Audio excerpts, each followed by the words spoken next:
तो दोस्तों बहुत बहुत स्वागत है आपका स्पोर्ट्स तक में। इस वीडियो में बात करेंगे ग्लेन मैक्सवेल की और किस तरह से आईपीएल के दौरान यानी कि पंजाब किंग्स, जब पंजाब किंग्स 11 पंजाब के नाम से जानी जाती थी, ग्लेन मैक्सवेल 2014 से 2017 तक उस टीम का हिस्सा थे। 2014 में एक शानदार तरीके से उन्होंने टीम के लिए प्रदर्शन किया था, जहां पर 552 रन थे 187 के स्ट्राइक रेट के साथ। लेकिन उसके बाद 2017 का सीजन आता है, काफी ज्यादा चैलेंजेस का सामना करना पड़ता है, उनको कॉम्प्लिकेशंस होती हैं टीम के डायनामिक्स को लेकर, और इस को लेकर उन्होंने अपने एक नए किताब द शोमैन में बात की है। और इस किताब में उन्होंने वीरेंद्र सहवाग के बारे में भी बात की है और कहा है कि किस तरह से उनका रिश्ता सहवाग के साथ खराब हुआ था और कैसे उनके और सहवाग के रिश्ते में दरार पड़ी, और बहुत सारे आरोपों के बारे में उन्होंने इस किताब में खुलासा किया है। आइए जानते हैं क्या क्या चीजों को लेकर ग्लेन मैक्सवेल ने इस किताब में बात की है। आप अपने स्क्रीन पर देख सकते हैं। उन्होंने कहा, सहवाग ने टेस्ट सीरीज के दौरान उन्हें बताया था कि वो पंजाब किंग्स के कप्तान बनाए जाएंगे। हम साथ में खेल चुके थे। वो रिटायर होने के बाद पंजाब के मेंटर की भूमिका निभा रहे थे। हमने टीम चलाने को लेकर बात की थी। इसके बाद मुझे लगा था कि हम दोस्त बन रहे हैं। आगे ग्लेन मैक्सवेल कहते हैं, साल 2017 में हमारे कोच जे अरुण कुमार अपने पहले सीजन के लिए आ रहे थे और उन्हें यह स्पष्ट हो गया कि वे सिर्फ नाम के कोच हैं और मेंटर सहवाग ही सब कुछ संभाल रहे थे। पर्दे के पीछे की उलझन को नजरअंदाज कर दिया गया।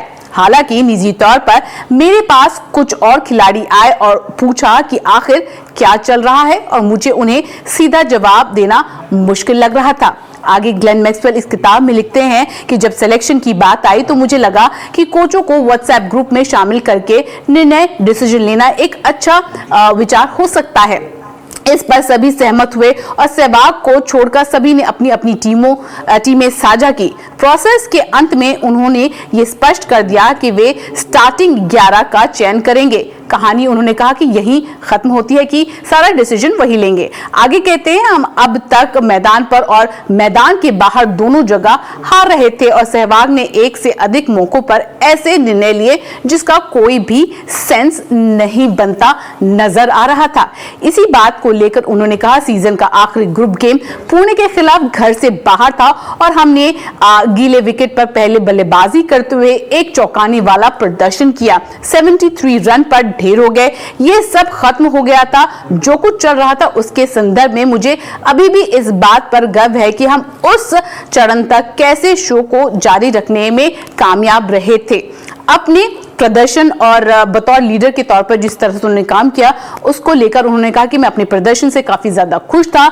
मैंने सही समय पर बल्ले और गेंद से खेल को काफी ज्यादा इंपॉर्टेंस दिया और मौका देकर एक लीडर के रूप में मैंने सही काम किया। अपने परफॉर्मेंस और लीडरशिप को लेकर उन्होंने कहा, बेशक हम सभी पोस्ट सीजन में नहीं पहुंच पाने के लिए पूरी तरह से तैयार थे, लेकिन ये और भी बुरी चीजें हो सकती थी।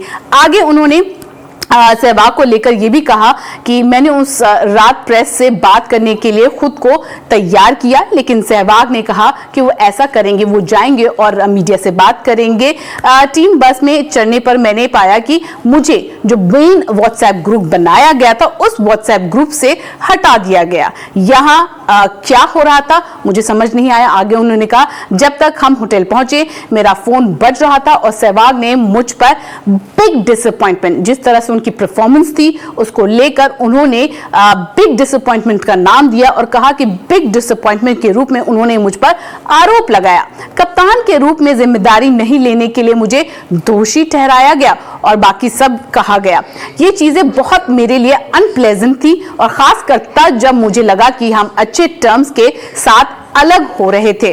आगे ग्लेन मैक्सवेल कहते हैं, मैंने उन्हें मैसेज करके बताया कि उन कमेंट्स को पढ़कर कितना मैं हर्ट हुआ, मुझे दुख हुआ, और साथ ही ये भी कहा कि जिस तरह से उन्होंने खुद को इस पूरे सिचुएशन को लेकर कंडक्ट किया है उसके कारण मेरे हिसाब से जो मैं उनके लिए एक फैन के तौर पर पेश आता था, अब शायद उन्होंने एक फैन खो दिया। सहवाग का जवाब सिंपल था, उन्होंने कहा तुम्हारे जैसा फैन उसकी जरूरत नहीं है। हमने फिर कभी बात नहीं की, मुझे पता था कि मेरा समय खत्म हो चुका है और मैंने ओनर से यही कहा अगर सहवाग टीम में बने रहेंगे तो वे गलती कर रहे हैं और मुझे बॉदर नहीं करना होगा, वो सिर्फ एक और सीजन तक टिके रहे। तो आप देख सकते हैं किस तरह से इस किताब में अपने और सहवाग के रिश्ते को लेकर ग्लेन मैक्सवेल ने बात की और किस तरह से कहा कि प्लेइंग 11 को लेकर सारे डिसीजंस जो हैं सहवाग लिया करते थे और बहुत सारे ऐसे डिसीजन उन्होंने लिए